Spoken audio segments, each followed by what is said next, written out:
এটি আমাদের কাম্য নয় মাননীয় স্পিকার।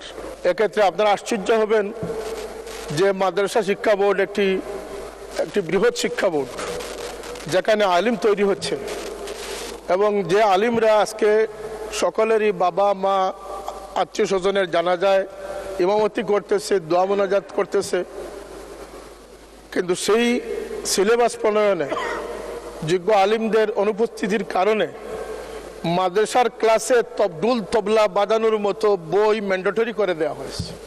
এটি দুঃখজনক মাননীয় স্পিকার। আল্লাহ নবী সাল্লাল্লাহু আলাইহি ওয়াসাল্লাম বলেছেন যে আউয়ালু মা তাগান্নাসা ইবলিস, এই বাদ্যযন্ত্র হচ্ছে ইবলিস থেকে প্রতিষ্ঠিত। এখানে মাদ্রাসার স্বাতন্ত্র্য রক্ষা করা উচিত।